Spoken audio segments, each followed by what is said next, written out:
Olá pessoal, muito bem-vindos ao PokerCast de número 55, par de 5. É bom, Marcelo Lanza? É médio, senhor. Exatamente. Não é tão bom igual você estava achando. Mas trinca muito, né? Trinca muito. Ainda mais quando estamos com contas reguladas, feito o nosso atual e o nosso anterior entrevistado. Queria primeiro agradecer ao Zinhão. Se você não ouviu a entrevista com o Zinhão, corra lá. Foi legal pra caramba. Falamos de muito Grêmio, muito Atlético, muito pôquer. Cara, do que não falamos? De banda de pagode com o Yuri Nerd Guy. Então, todo tipo de coisa aconteceu na entrevista com o Zinhão. Foi legal pra caramba. Recebemos um elogio de um ouvinte. Não lembro bem mais quem foi, mas alguém elogiou a forma elegante com que nós discordamos e discutimos com ele a respeito das opiniões de Ronaldinho Gaúcho. E, finalmente, professor Marcelo Lanza, temos paz. Kelvin está entrevistado, Kelvin Kerber é o entrevistado do programa, acabou, eu não tenho mais que ouvir todo dia alguém me pedindo para entrevistar o Kelvin. Problema resolvido. Cara, e o melhor de tudo foi o seguinte, esse problema que foi resolvido, ele foi resolvido da melhor forma possível, cara. A entrevista do Kelvin foi simplesmente fantástica, vocês vão ver hoje, nós vamos inclusive fazer um programa mais curto, ou tentar fazer um programa mais curto, porque a entrevista do Kelvin passou de 2 horas e nós falamos de absolutamente tudo, foi fantástica, brigadão Kelvin. A gente lembra que para ouvir um podcast agora, de toda forma, você consegue Spotify, Deezer, YouTube, Podcast Players, nos indique, nos dê 5 estrelas, fale do PokerCast quando você estiver jogando poker com seus amigos e com seus adversários, e agradecemos de cara o Fichas.net, patrocinador do programa.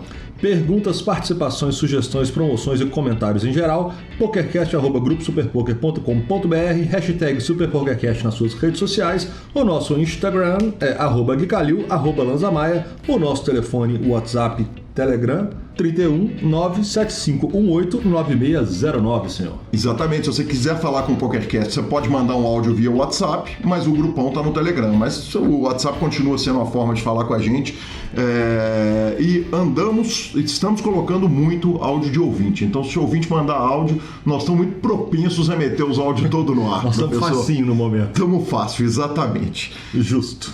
Direto para nossa sessão de notícia, professor. Direto, né? Porque acabou que... Muito curto tempo, né? Curto tempo. Gravamos quarta, gravamos há 3, 4 dias atrás, já estamos aqui gravando de novo, porque o nosso nome é trabalho. Exatamente. Já começamos com a Triton Series of Poker lá em Jeju. Jeju, Rehu? Não vou nem tentar. Lá na Coreia do Sul.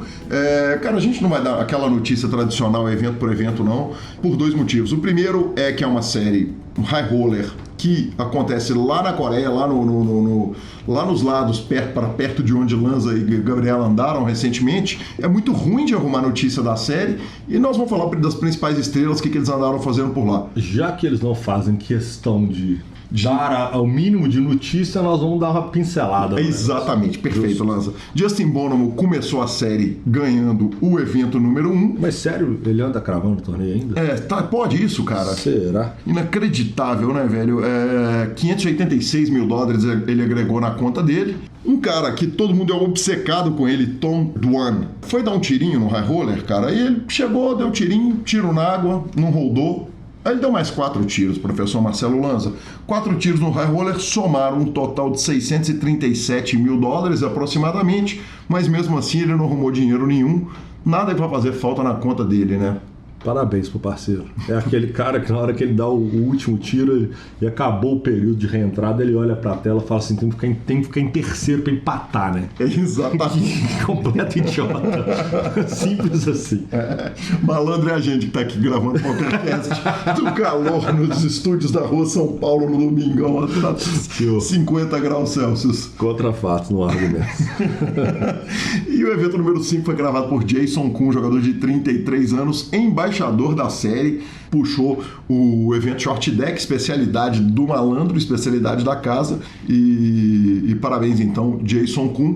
Para além disso, tivemos também o final do Main Event, que ocorreu do dia 7 a 9 de março de 2019. Você vê que a série é high roller, mas é uma turbetinha do sabor. O buy-in foi de 2 milhões de Hong Kong dólares, $255 mil, 48 entradas, incluindo 16 reentradas, prize pool total de 90 milhões de Hong Kong dólares. E aí, campeão Timothy Adams, o canadense, puxou 3,54 milhões. Brinkane, segundo colocado, 3,06 milhões de dólares. Dan Smith, norte-americano, 1,7 milhões de dólares, terceira colocação. Peter Jetten, do Canadá, 1,3 milhões. Ainda tivemos na quinta colocação David Peters, puxou 1 milhão de dólares, e Isaac Hexton, 803. Varia bem os nomes, né, Lanza? Varia, sempre mais ou menos tem uma diferença grande. E Lanza, vamos para a nossa próxima notícia, que essa é a notícia de versão da semana. Ok, notícia de versão da semana. Marcelo Lanza, o que aconteceu foi o seguinte, cara, o jogador campeão da WSOP, dono de bracelete Justin Pertti, espero estar falando o nome dele certo, tweetou um vídeo de uma briga, uma pancadaria lá no Arizona. Mandei pra pauta, ele foi vencedor do evento de $1.500, não foi ele brigando, ele simplesmente filmou a briga e botou no Twitter. Marcelo Lanza, botei na pauta, certamente você viu, né? Vi. Em primeiro lugar, impressões. O que você achou da briga? Eu achei meio xoxa, assim. Acho que podia rolar mais sangue e tal, umas pancadas mais bem dadas. Sabe quando aquele cruzado direto, o cara dá uma baqueada? Se for pra brigar, vamos brigar direito. Eu acho, assim. Esse negócio de ficar agarrando no chão, isso não usa mais. Vamos descrever um pouquinho, cara. O que aconteceu foi o seguinte: no domingo, no dia 3 de março, no cassino Scottsdale, no Arizona, são 47 mesas. O cassino funciona 24 horas por dia, 47 mesas de pôquer. O lugar é lindo, né? A impressão que dá do ângulo foi filmado ali é que é um lugar lindo, uma salona de pôquer. E é um vídeo de um homem passando, gritando o seguinte: I'm not losing, motherfucker, fuck the dealer. E ele vai gritando, ele vai vindo gritando, de repente ele fala alguma coisa, parece que ele fez uma agressão maior, alguém partiu pra cima dele, juntou staff, seguranças e tal. Fichas voando para todos os Cara, lados. quanta ficha, né, cara? Porque ele tá com 2 hacks de ficha na mão, me falando isso, né? Na hora que ele levanta da mesa. Exatamente. Aí, Lanza, não tem jeito, cara, eu tenho que te perguntar. O que você já viu de maiores esquisitices na sua vida no pôquer? Porrada alguma vez? Porrada alguma vez. Eu no Campeonato Mineiro uma vez, que foi no Max Savassi. Acho que o segundo. Eu era presidente da federação na época, teve uma porrada entre 2 jogadores, que eu não vou citar o nome. Dentro do salão? Começou, eles embolaram. E aí na hora que eles estavam gritando, eu pedi pra parar. Na hora que eles foram pra vias de fato, eu botei a mão no peito de cada um e expulsei os 2 do torneio. Eles saíram na porrada lá fora ou não? Acho que não, mas deixei pingando o stack dos 2. Eu não sabia se eu tirava, fiquei na dúvida, falei, deixa pingando, e os 2 estão retirados do torneio. Para sempre. Até foram eliminados. Eliminados do torneio, foram eliminados. E você? Marcelo Lanza já teve perto, quer dizer, tem a lendária história de você xingando o cara de corno runador, que Gabi um dia vem aqui no PokerCast para nos contar, mas... Não, acho que não. Acho que eu nunca... Sempre fui um cara calmo, né? Que peito, cara, que coragem de falar uma coisa dessas. Eu tive meus momentos de fúria, mas eu não... Vias de fato, acho que eu nunca tive próximo, não. O senhor, com essa tranquilidade toda, já teve seus momentos de fúria? Ô, Lanza, olha, eu adoraria falar não, eu sempre fui super elegante, bacana e bonito na mesa, mas eu estaria mentindo se eu falasse isso. Tem duas passagens na minha carreira de pôquer, as 2 aconteceram no Sierra, no clube aqui em Belo Horizonte. Uma foi um cara que é um cara que não é querido por ninguém do pôquer em Minas Gerais, que me deu um slow roll. Eu dei o showdown das minhas cartas, eu tava tipo de top pair com as e vala, ele tinha as e dama, ele me deu 2 minutos de falinha antes de dar um showdown que me ganhou a mão. E eu xinguei ele, para ser absolutamente franco, com a intenção de que ele reagisse ao meu xingamento para eu poder bater nele. Nós preparamos para agressão. O problema é que você é um cara com quase 2 metros de altura. E ele não respondeu à altura. E a outra tinha sido uma briga por causa de futebol, você sabe bem dessa história, uma briga por causa de futebol que... Depois eu tinha avisado ao cara que eu ia agredi-lo fisicamente. Aí eu sentei no clube. Um dia ele estava na cadeira atrás de mim. Eu fingi que ele não existia para não ter que bater nele. Julguei e tal. Na hora que eu fui levantar no break, ele dirigiu a palavra a mim. Mas eu felizmente mantive a calma. Falei com ele. Falei, olha, eu devia te bater. Você merecia. Dada a diferença de tamanho, continua sem falar comigo até o resto da vida. E ele ficou anos sem falar comigo. Hoje em dia eu tenho uma boa relação com ele, porque ele me pegou um dia bacana, me pediu desculpa e tal. E, cara, tá tudo resolvido, não tem mais treta. Então, para quem fala que o Lanza que é o nervoso, quem teve quase 2 vezes na vida de fato foi o Guilherme. Pronto, falei. Pronto, falei. Eu falei, né? Exatamente, Lanzinho. Então vamos direto para a nossa próxima notícia, onde, se tudo der certo, mais uma vez transcorrerá sem brigas e sem violência. Mais uma vez com aquela direção inenarrável de DC e companhia, está chegando mais um BSOP, senhor. BSOP São Paulo, de 21 a 26 de março, naquele lindíssimo WTC Sheraton, aquele lugar que a gente de vez em quando aparece. Cara, você tá armando um negócio chamado previsões. Previsões. Velho, 2 previsões para cada. 2 previsões. Eu começo. Você começa. Eu começo. Caio Rei crava um torneio. Caio Rei crava um torneio é uma boa previsão. É uma boa previsão, não é? É uma boa previsão. Previsão sua, senhor. Marcelo Mesquil faz 2 FTs. Previsão minha. Rodrigo Garrido puxa um troféu de jogo não holding. De jogo não holding? É. Nós temos tipo 3 eventos. Exatamente. 9 troféus, ele arruma um. No mínimo. É justo. Teremos campeão inédito do Main Event. Fechado, é isso aí. Sem valer dinheiro algum. Então aí as previsões nossas, Ilanzinha. WPT Barcelona, você me falou desse evento, eu não sabia nem o que estava acontecendo. Falei com você, cara, esse evento não tem essa relevância toda. Tem relevância. Mas aparentemente a paçoca tá infinita, o dinheiro tá total. O jato de dinheiro do PIB da Guatemala que tá lá, então eu sou obrigado a dar falinha. Índio, Teles, parabéns aos senhores pela paçoca infinita, eles estão lá rasgando o jogo. Então foi uma notícia mais para que seja uma torcida por eles e uma farinha porque eles merecem. Cita para regular.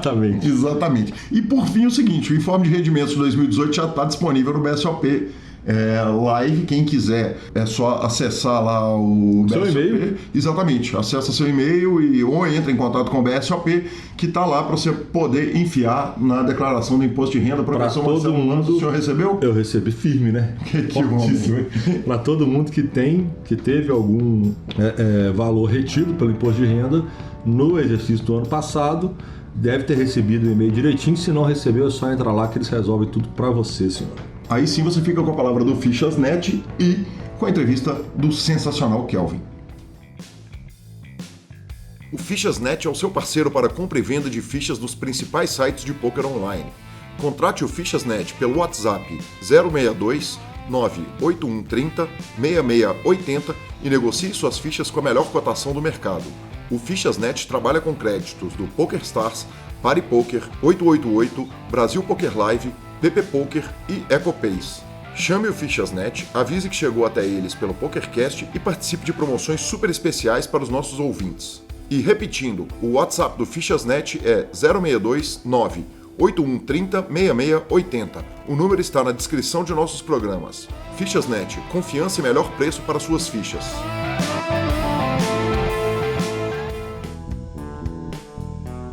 Olá pessoal, é com muito prazer que recebo aqui no PokerCast do grupo Super Poker Kelvin Kerber, o fenomenal menino prodígio. Desde que entrou no poker todo mundo enxergava como um grande talento, tem coisa pra caramba pra falar com ele. Muito bem-vindo, Kelvin. Valeu, Calil, cara, legal demais estar aqui com você. Tava na espera de eventualmente ser convidado e poder participar, tipo, é quase que mandatório. Se você é alguém no poker, você tem que fazer parte do... Enquanto você não faz o podcast lá, você não com o Calil, com o Lanza, você ainda não virou alguém importante. Então, é quase que um marco pra mim estar aqui falando com você. Quanta honra, Kelvin. Eu preciso admitir que a sua entrevista é uma das mais difíceis, porque existe uma expectativa tão grande, um carinho tão grande que a comunidade tem com você, que eu brinco que algumas entrevistas, a sua, do Akari, quando eventualmente voltar ao PokerCast, o Sketch, quando voltar, vai ser... são entrevistas que eu considero difíceis, porque realmente a expectativa da galera é muito alta e certamente desde que a gente voltou você foi um dos nomes mais pedidos. Legal, cara. Espero que eu consiga retribuir, então, que seja uma entrevista divertida para quem ouve aí. E vamos ver, cara. Vamos ver como é que a gente desenrola aí. Bacana demais. Já começamos com aquela pergunta tradicional do PokerCast. Kelvin, quem que era o Kelvin antes do poker? Kelvin, antes do poker, ele era um cara tentando se descobrir, tentando encontrar uma profissão, tentando encontrar uma carreira.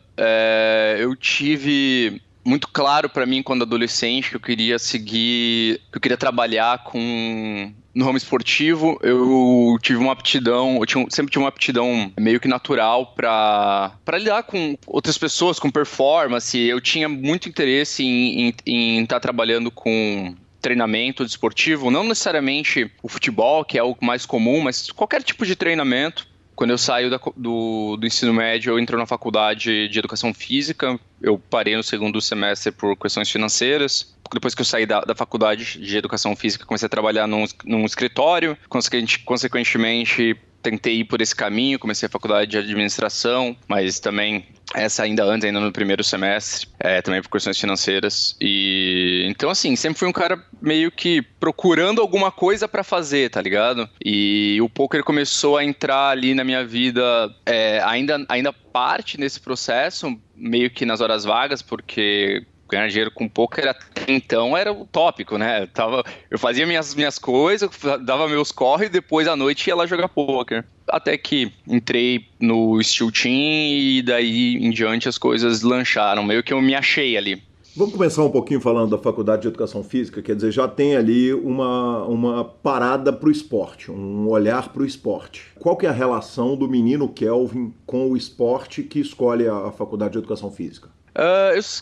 Eu sempre fui bem interessado, né? Tipo, o esporte como um todo me interessa, eu gosto de assistir todos os esportes, acho divertido, acho que é um ótimo hobby pra mim até hoje. E na época de colégio eu sempre me destaquei nas modalidades como um todo, não só também no futebol, mas qualquer modalidade. Eu acho que é aquele espírito de competitividade, sabe? Que a gente vê muito assim no jogador de pôquer. Eu sempre tive isso naturalmente, como a maioria dos jogadores de pôquer sempre tiveram e tem. E então, sim, acho que uma coisa meio que levou a outra.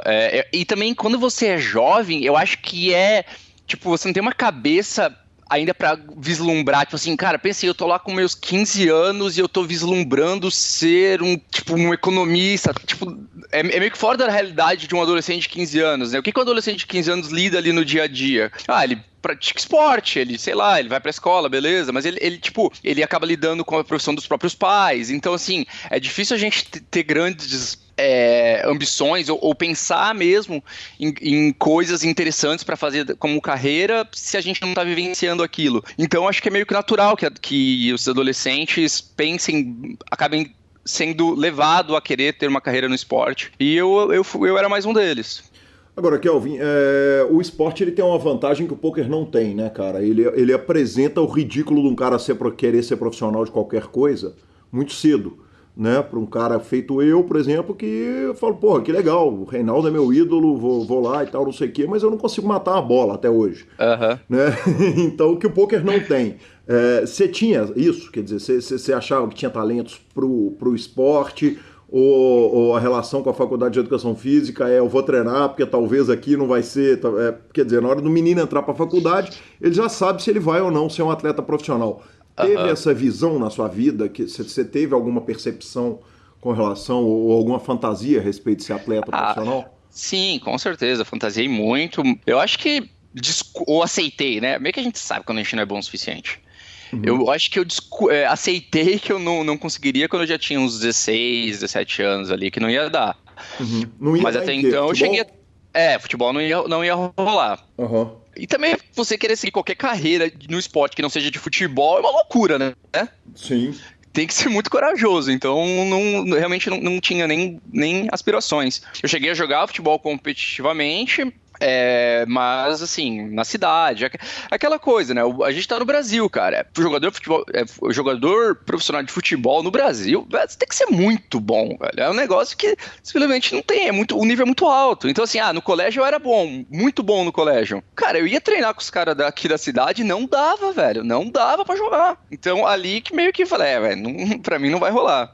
Daí a faculdade surge como uma consequência, assim, né? Acho que, todo mundo que é atleta, foi atleta, depois acaba seguindo meio que no esporte, a maioria das pessoas acaba seguindo meio no esporte, já tá ali, então a faculdade foi meio que uma consequência, não sabia o que fazer, a educação física parecia uma escolha natural para um garoto que gostava muito de esportes. E aí você larga a Faculdade de Educação Física por questões financeiras, você disse. Conta um pouquinho pra gente, quer dizer, a família não tinha condição de sustentar, e aí se eu estiver entrando demais na intimidade, por favor, puxe o freio. Não, relaxa. Cara, Mas você que começou. Sim, não, tranquilo, não tenho problema nenhum em falar disso. Uhum. Acho que é positivo falar, cara, também pra dar uma humanizada, tá ligado? Às vezes a galera também consegue se relacionar, né, com momentos e tudo mais. A situação financeira na minha família, ela foi bem montanha-russa. Uhum. Eu sou natural de Cascavel, mas eu mudei para Balneário Camboriú com 3 anos de idade. Uhum. Meu pai trabalhava como representante, ele vendia filmes. Uhum. Então, assim, né, ele rodava a região aqui de Santa Catarina com aquelas pastas, né, e vendendo. Era uma produção bem boa na época, e a gente se mudou aqui para Balneário para ele trabalhar como representante e para abrir uma locadora aqui, então, já que era um ramo que ele já trabalhava, teria o conhecimento. Eles abriram uma locadora que minha mãe ficou tomando conta. Isso eu tinha já ali, a gente se mudou pra cá, eu com 3 anos, eles abriram a locadora, eu devia ter o quê? Uns, sei lá, 5 anos. Aqui eu tô chutando, talvez um pouco mais. E a locadora foi crescendo, daí abriram outra, daí abriram outra, daí abriram outra. Tipo, a gente realmente conseguiu pegar uma rede de locadoras aqui na região. E o poder aquisitivo da minha família foi crescendo nesse período. Então ali, quando eu tinha a minha infância, por mais que eu tenha estudado em colégio público, a minha vida toda, tirando o meu ensino médio, foi em colégio público, eu sempre era o cara do colégio público que tinha mais dinheiro, porque a minha família começou a ganhar dinheiro quando eu já estava no meio já estava no colégio público. Então assim, eu simplesmente me mantive indo. E a gente pegou uma época bem boa, só que depois o baque, né, com a tecnologia e tudo mais, quem que aluga filme hoje em dia, né? Sim. Então você imagina o que aconteceu. Só que meus pais também não tinham experiência de administradores, de empresários, eles não tinham, tipo, curso, não tinham nada, eles criaram algo juntos e meio que não largaram o osso, o negócio foi indo pro buraco e eles ficaram tentando manter um negócio que não tinha pra onde correr, né? Ia acabar, e não se atualizaram e tudo mais, e só que daí que não só aquilo deixou de ser uma boa renda, como passou, eles acabaram se endividando muito por demorar muito para se livrar daquilo, entendeu? Realmente ficaram muito apegados. Então, tanto que eu entro no ensino médio num colégio daí particular, e logo no meu primeiro ano do ensino médio tipo assim, daí meus pais quebram mesmo. O meu segundo ano e o meu terceiro ano, eu que paguei sozinho o meu próprio ensino, ali com 15 e com 16 anos. Eu trabalho desde que eu tinha 12 anos de idade, então assim, eu com 14, 15 já estava acostumado a trabalhar, de realmente trabalhar todos os dias e tudo mais. Então eu consegui pagar ali, daí a hora que o meu terceirão eu fazia um estágio de teatro, que dava meia bolsa, e a outra metade eu pagava do meu próprio bolso. Daí eu começo a faculdade, só que acontece? Eu não vou lembrar os valores na época exatamente, mas era algo como mais ou menos assim. Eu ganhava R$550, e isso quando eu comecei a faculdade, eu trabalhava numa empadaria. Basicamente, eu servia empada na Avenida Atlântica. E eu trabalhava mais ou menos horário comercial ali, das 8 às 18, ou das 8 às 5, acho que era das 8 às 5, eu pegava um ônibus, que a faculdade era em Itajaí, né? Então eram uns 30 minutos de ônibus, eu pegava minha bicicleta do lugar que eu trabalhava, deixava a bicicleta na casa de um amigo, ia com ele de ônibus até faculdade, sei que chegava em casa, era tipo quase meia-noite já pra trabalhar no outro dia, de novo 8 da manhã, pra ganhar R$550 e a faculdade custava R$500. Cara, era um inferno. Imagino. Isso todo dia, assim, é a vida de um monte de estudante, né? Basicamente eu senti isso na pele por algo como 8 meses, 9 meses, e até eu tive que parar, não foi nem por uma escolha, tipo assim, não foi nem que eu desisti, não tava dando, foi porque esse primeiro ano que eu tive de ensino médio ainda era a mesma instituição que eu fiz o ensino médio e que eu fazia faculdade. E como o primeiro ano não tinha sido pago pelos meus pais, eles mesmo eu, tipo, adolescente, sem responsabilidade sobre aquele débito, né? Porque Sim. Quem era responsável por pagar aquelas mensalidades não era eu. Eles não deixaram eu continuar a faculdade, a instituição. Então eu fui obrigado a largar. O que hoje é ilegal, inclusive, eu acho. Eu acho que sim, cara. Eu acho que mudou alguma coisa aí, sim. E realmente faz sentido ser, né? Porque o débito não era meu. Claro. Efetivamente, a faculdade era eu pagava e esse sim, tava tudo certo. Mas há males que vêm para o bem, né? Então, assim, foi um período aí que foi bem puxado, mas, cara, foi bom, tá ligado? Não foi um puxado ruim, foi um puxado bom. Foi bom ter vivido isso.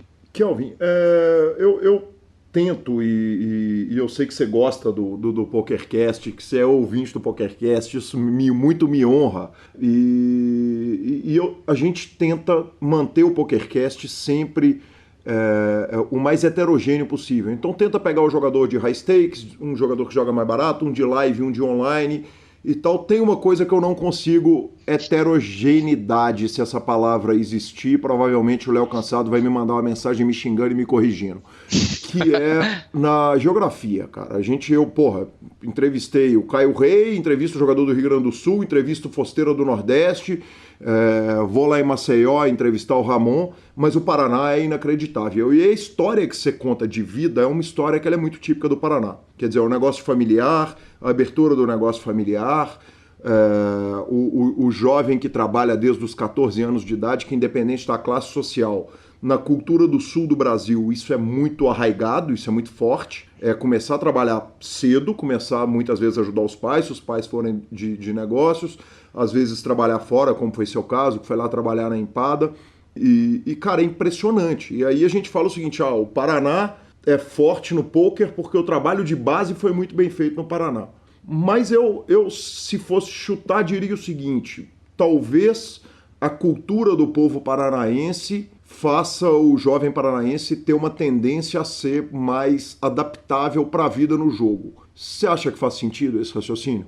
Cara, não tenho bases para emitir uma opinião, velho. Eu vou acreditar aí na tua experiência nesse aspecto, que com certeza você já entrevistou muita gente aí, já consegue criar alguma relação nesse sentido. Eu realmente não consigo te afirmar, ou para mim isso é relativamente novo, nunca tinha ouvido algo relacionado a isso, não.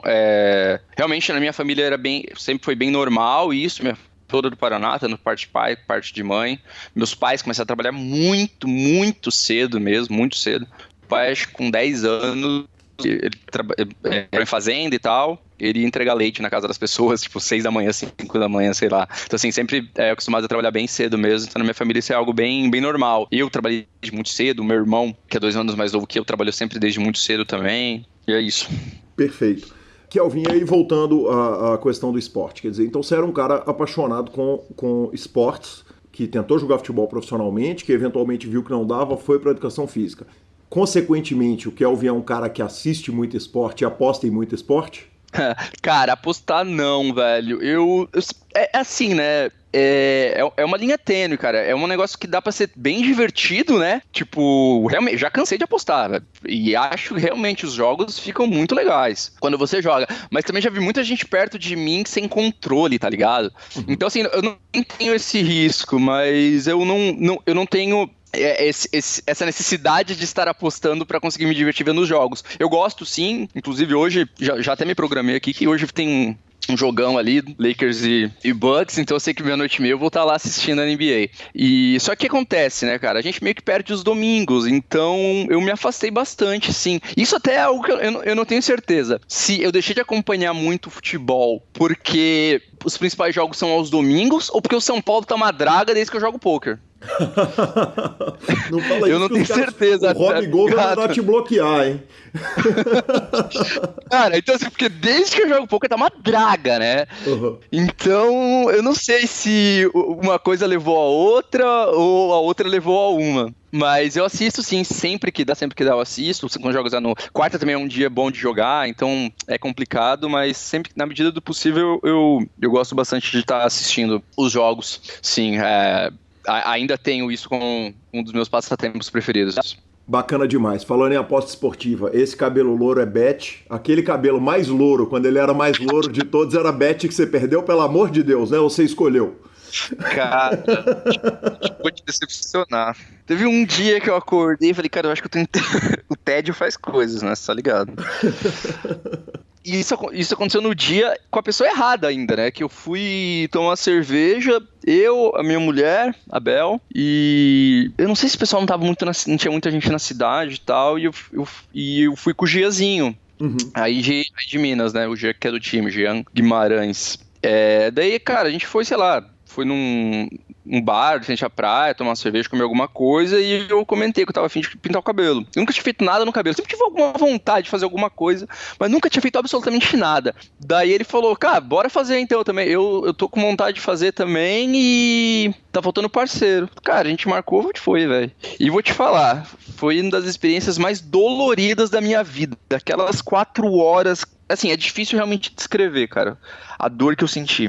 Dor física? Dói muito, não recomendo. Dor velho. física. O que é a dor de pintar Sim. o cabelo? A gente, cara, o homem não sabe dessas coisas, né, velho? Porque a gente não passa por essa experiência até passar, finalmente. É que não, então, eu não fazia ideia que doía aquela merda, velho. E o Jean também não. A gente chegou lá, beleza. É que não é pintar, é para descolorir. Então ele passa um produto químico lá que fica agindo. E como o cabelo. Porque normalmente mulher tem cabelo mais comprido, né? Então ela não faz até a raiz. Uhum. Eu, tipo, por exemplo, cabelo que não tem cabelo tão comprido, se eu não fizer até a raiz, vai dar 2 semanas, acabou, tá ligado? Uhum. Daí o cara falou, tem que fazer até a raiz e tal, beleza. Daí, cara, ele colocou o produto, ele falou assim, ó, a gente vai passar o produto mais ou menos umas 3 vezes. Ele falou, vai começar a doer, vai começar a arder, tá bom? Vai arder razoavelmente. Aí a gente, beleza. E realmente, na primeira, cara, e leva umas 4 horas, mano, você não tá entendendo. Daí ficou ali, sei lá, 1 hora, 1h30, a gente tipo, uma ardência, mas totalmente tolerável. Daí ele falou, então, agora eu vou retocar, vou colocar um pouco mais forte, agora vai começar a doer, tá? Beleza. E, cara, daí ele passou lá de novo o produto, cara, daí começou a arder, velho. Daí, tipo, eu olhava pro Giazinho e falava, caralho, mas essa merda tá doendo mesmo. E, tipo, você sabia que tinha mais 1h30 pela frente, 1 hora pela frente. Os dois juntos, simultâneo. Cara, e o negócio ardendo, daqui a pouco ele vem assim, então, agora eu vou passar a 3ª vez o mais forte, agora vai doer. E ele falou, o quê? Tipo, não, já tava doendo em um nível, e ele falou assim, agora vai ficar pauleira. Cara, doía tanto, que não dava, a gente não conseguia se mexer, rir, qualquer coisa que mexesse qualquer músculo da cabeça, qualquer coisa que mexesse o couro cabeludo ardia pra caralho, mas assim, muito mesmo, você não tá entendendo, velho, às vezes parece que eu tô sendo fresco. Cara, o Jean, ele tem bastante tatuagem, tipo, tem tatuagem nos dedos e tal, tem alguns pontos que, tipo, dói mais, que é mais sensível, eu não tenho, não sei, ele falou que, cara, não se compara a dor, então você imagina aí, cara, foi torturante, velho, torturante. Você perdeu o EV? Você dava pra ter arrancado um dinheiro de alguém, do time ou do Akari, ter ligado, falado, quanto vocês duvidam que eu vou pintar esse cabelo? Acho que dava, velho. Eu acho que eu me precipitei ali, tá ligado? Deixei de ganhar um bom dinheiro, com certeza. Mas eu te falar que eu não descarto fazer de novo. Mesmo com toda a dor, mesmo com a brutalidade toda? Essa é a parada, a dor, velho. Isso que me incomoda pra fazer de novo, mas por mais que tem um zoado, e o pior é que assim, quando eu fiz, eu achei, cara, ficou legal. Quando eu tirei, né, que voltou o cabelo normal, eu falei, caralho, ficou bem melhor agora.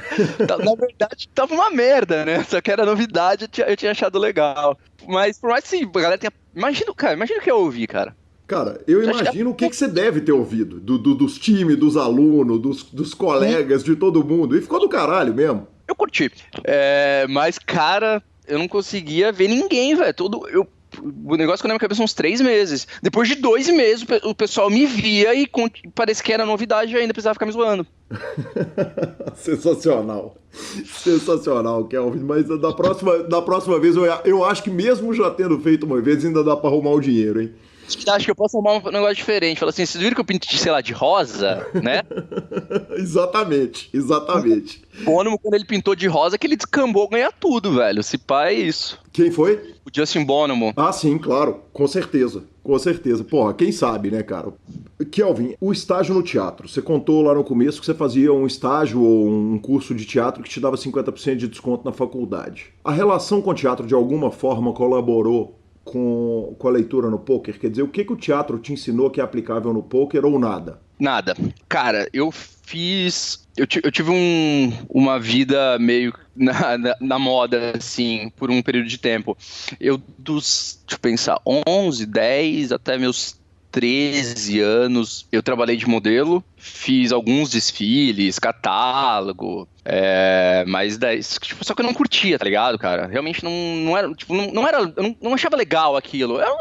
aquela coisa, né? Mãe que gosta dessas coisas, né? Minha mãe me colocou lá, dava um dinheirinho e tal, mas, tipo, eu não tinha. Eu tinha um pouco de vergonha. Pô, pensa eu, um moleque de 12 anos, estudando em colégio público, modelo, velho. Sim.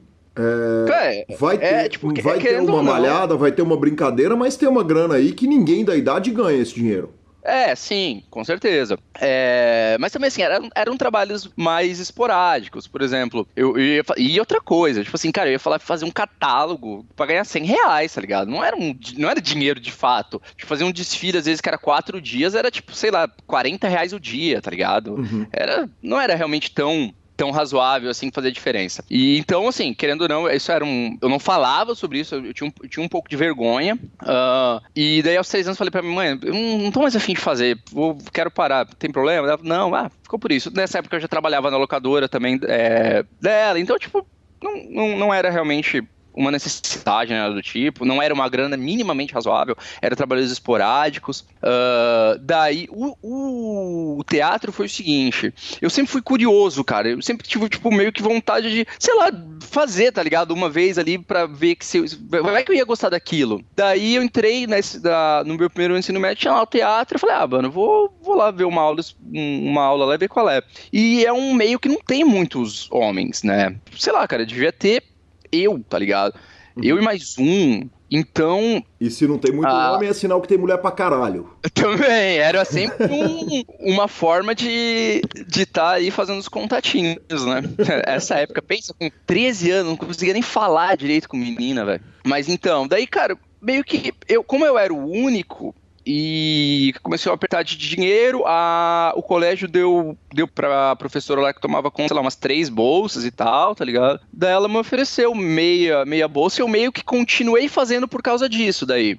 Uhum. Daí eu acabei fazendo, acho que fiz 2 anos, eu fiz da metade do primeiro ano até metade do meu terceiro ano. Daí no segundo, ou na metade do segundo até metade do terceiro com bolsa. Eu tinha uma agenda pra cumprir, eu tinha que ir lá, cumprir, sei lá, umas 6 horas semanais, eu tinha que participar. E, cara, foi assim, eu achei legal, tá ligado?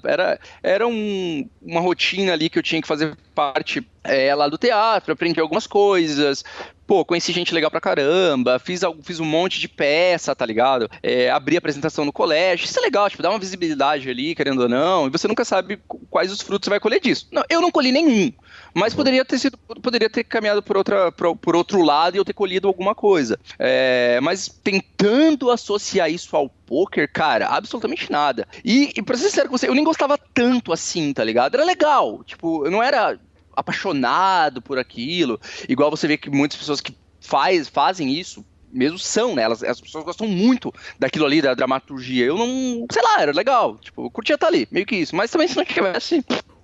Com relação à carreira de modelo, te incomodava o fato de não ser um acréscimo social? Quer dizer, quando você está ali servindo um lanche para alguém, quando você está trabalhando com qualquer coisa, você está agregando alguma coisa na vida das pessoas, até no próprio teatro, na verdade, você está trazendo ali um lazer. A questão de modelo te incomodava? Porque é um trampo que parece que é uma moleza, o cara vai lá, tira umas fotos e tal e ganha o dinheiro, mas não é. Tem troca de roupa, fica, espera 4 horas, espera o fotógrafo, Sim. Não sei o quê. O que te incomodava? O que era o ruim de ser modelo? O que eu não gostava era realmente... eu tinha mais vergonha mesmo pros outros. Cara, eu era um moleque de 10, 11, 12, 13 anos. Então, eu não era algo que você... Eu não sei como seria hoje em dia, tá ligado? Talvez hoje em dia fosse um negócio mais bem visto, fosse legal ser um modelo, tá ligado? Uhum. Na época que eu fazia, tipo, era mais um motivo pra bullying mesmo, então era mais por isso que eu não gostava. Sim, é um negócio meio trabalhoso, principalmente os desfiles, na verdade, tipo, viajar até a cidade, essas coisas, era bem chatinho, mas eu não tinha nem discernimento pra fazer qualquer tipo de julgamento nesse sentido que você me perguntou, tá ligado? O fato de me incomodar era realmente mais por eu ter vergonha daquilo que qualquer outro motivo. E aí é um bullying, estudando numa escola pública, que nem sempre o diretor tá ali colado e tal. Sim. E a gente viveu, você é mais novo que eu um tanto, mas a gente viveu numa geração diferente, em que se sofria bullying e, verdade seja dita, o maior batia no menor, e aí o que estava no meio batia no menor, e meio que aquilo ficava por ali mesmo. Você foi vítima de mais bullying do que a cota normal da geração ou não? Não tenho certeza pra te. Porque assim, talvez sim, talvez não. Eu acho que eu tava meio que ali na linha, tá ligado? Acho que um pouco mais, vai. Eu sou pequeno, tá ligado? Então, ou pelo menos um pouquinho. Não sei, na verdade eu não sou pequeno. Minha altura é média. Tenho 1,73. Mas era um pouco abaixo, acho, da média da turma. Então, mais magrinho também.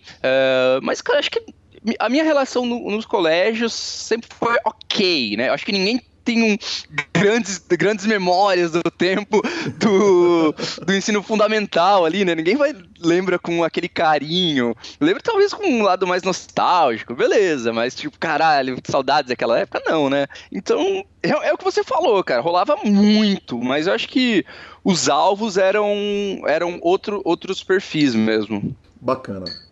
Kelvin, e aí, no meio do processo, voltando agora lá para frente, é o seguinte, começa a educação física, para a educação física, começa a administração, para a administração. Nesse meio tempo, aqui na minha pesquisa, surgem $4 de um free roll, que é o primeiro dinheiro que você ganha. A gente ouviu todas essas histórias, do Caio Pimenta, que vendeu a coleção do Harry Potter e não podia quebrar, porque não ia conseguir mais dinheiro e tal. Conta a história dos $4, ela é 100%, é aquilo, ela é o primeiro depósito que faz virar a semente da parada toda? Velho, essa época eu tava trabalhando já na ótica, eu trabalhava no escritório e, enfim, eu trabalhava no horário exatamente comercial, segunda a sexta, 8 às 18 ali, e daí eu jogava sempre à noite quando chegava em casa. Na verdade, aí eu já tava jogando, calma, antes, quando eu ganhei os $4. Eu participava, naquela época era a época ainda que o que bombava era o Orkut, né? Sim. Como é que o poker chega na sua vida? Te interrompendo. Isso. Então, daí eu participava de algumas comunidades no Orkut, aí vem meu nick, Futebol Paulista Rivalidade. Eu criei meu nick através dessa comunidade, eu comecei a jogar poker através dessa comunidade de futebol. Pareceu uma boa ideia quando eu criei meu nick colocar FAR. E eu acompanhava bastante tênis na época também. Daí, os caras não tem muitas pessoas que acompanham tênis, né, cara? Então eram poucas pessoas ali, era um grupo. Como eu trabalhava na frente do computador, eu acabava passando muito tempo ficava meio que matando o trabalho ali, tá ligado? No Orkut, por um período. E, cara, daí até que falaram lá, vamos fazer um torneiozinho aqui pro pessoal que joga poker na comunidade. Só que na época não existiam os home games no PokerStars. Você lembra, né? Sim. Tinha que alguém tinha que criar o torneio e o valor mais barato era de $1. Não dá pra criar free roll também. Tinha que ter valor. Daí criaram, assim, um cara que era da comunidade tinha ganhado um torneio lá e ele ia dar $1 pra todo mundo pra jogar. Daí deu 6 pessoas, eu acho, o torneio. Ele mandou $1 pra cada um, eu peguei os 4 e, assim, eu sabia jogar daquele jeitão, né? Sabia as regras ali, eu jogava, já tinha jogado um monte de free roll, só que eu não vinha jogando poker há muito tempo. Cara, eu ganhei e deu $4. Campeão. Falei, agora eu tenho dinheiro real. Eu devolvi o $1 pro cara que me mandou, fiquei com $2,90, exatamente. E eu falei, cara, eu vou ver qual é agora isso aqui, né? Agora ficou sério o bagulho. Com $2,90 na conta. Daí, cara, comecei a dar uma olhada. Eu já sabia que, era um jogo de habilidade. Tinha muita habilidade envolvida. Isso era em 2010, eu acho. O finalzinho de 2009. E comecei a estudar, cara. Ver os materiais gratuitos, mais EV. Comecei a me interessar. Comecei a jogar os city goals de 10 centavos. E fui conseguindo crescer o bankroll devagarinho, tanto que eu fiquei nessa até entrar pro Steel Team jogando Steel Goal barato por mais de um ano e meio, né? Porque não era esse negócio de time igual tem hoje em dia, que tipo, qualquer um consegue entrar pra algum time, tá ligado? Tem um time que vai conseguir, tipo, não importa quão iniciante você é, tem algum time especializado no teu grau de iniciação. Tem muito time hoje no Brasil. Sim. Então eu fiquei 1 ano e meio jogando Steel subindo meu bankroll ali, foi de $2,90, então, aimagina, até eu fazer meu primeiro saque, que deve ter sido, sei lá, uns $20, eu devo ter levado uns 8 meses, cara. Sim. Então realmente foi um processo bem devagar e tudo mais, até eu entrar pro Steel Team, cara, foi isso, foi $2,90 na verdade, porque eu devolvi o $1,10 do cara que tinha me enviado. Kelvin, mas eu lembro, eu lembro que logo no começo da sua carreira, quer dizer, provavelmente já na época do Steel Team, provavelmente é a hora que eu vou ouvir falar de você. porque você já está tendo um reconhecimento, evidentemente. Provavelmente eu ouvi falar de você muito depois do saque de $20. Mas já tinha, cara, um deslumbramento da comunidade no primeiro momento que você aparece na mídia como o menino prodígio do pôquer. Isso é uma impressão verdadeira minha? Sim, pelo seguinte, porque eu entrei no Steam em agosto, e quando termina o ano, cara, eu entrei jogando torneios até $11. Uhum. E eu entrei jogando torneios até $11, sendo que antes disso eu não jogava nem torneios de 5. Uhum. Então, não é como se eu já entrei jogando algo que eu tava confortável jogando. Não, já entrei aquilo que pra mim já era, tipo, pancadaria torneio de $11, tá ligado? Stakes. Sim, caralho, jogando torneio de $11, tá maluco, velho? Eu jogava City Gold de 2,50.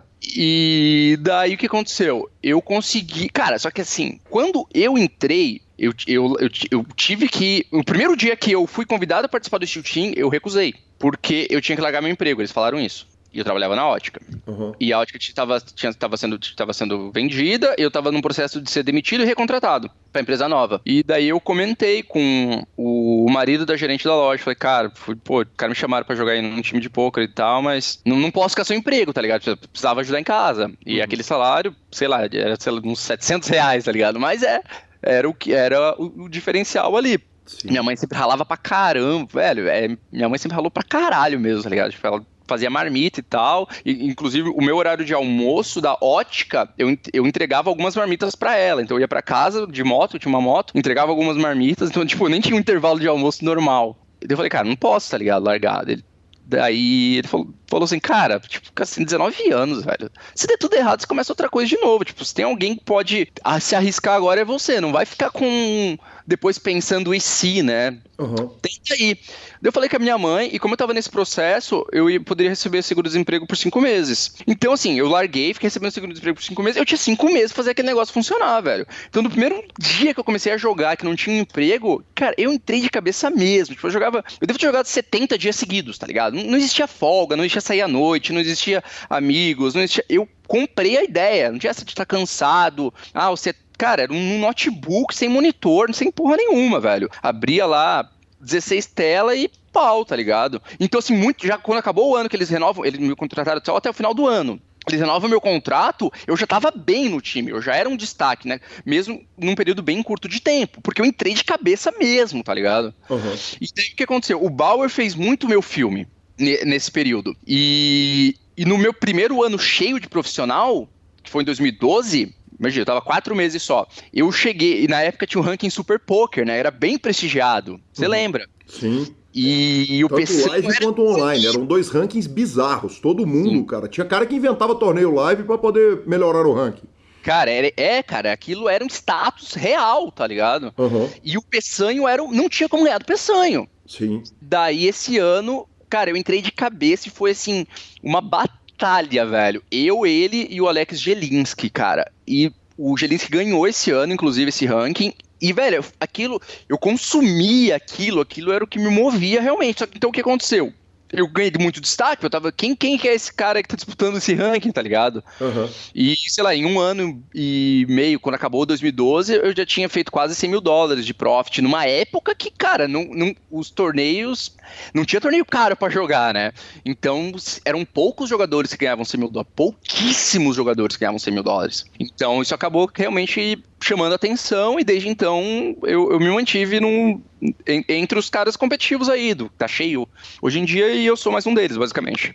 Kelvin, olhando pra trás, o que te fazia ser esse cara brutalmente diferenciado? Era talento ou estudo? Eu já fiz essa pergunta 1 milhão de vezes.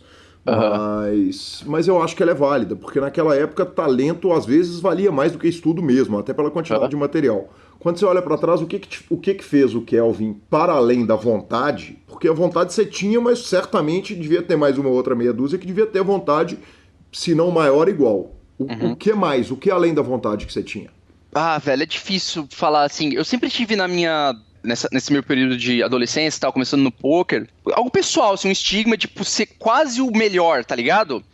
Aquela coisa, tipo, sempre tem alguém melhor que você, ou algum grupo melhor que você, ou, tipo, eu nunca me vi sendo o melhor em alguma coisa, eu nunca consegui. Então, assim, eu sempre tive essa parte de competitividade e o poker meio que continuou me levando a isso, né? E é legal, cara, o fato da subjetividade dentro do poker é parada incrível, velho. É uma parada que você nunca vai ser o melhor de fato, porque você não consegue provar nada. Quem não é o melhor. Então, isso me move muito até hoje. E naquela época era tipo o estudo. Porque jogar é bem mais importante do que estudar. Estabelecemos isso. Na minha visão, lógico. Sim. Inclusive o Sketch fez um vídeo esses dias e falou: é 90% jogo e 10% estudo. Concordo, cara. É isso mesmo.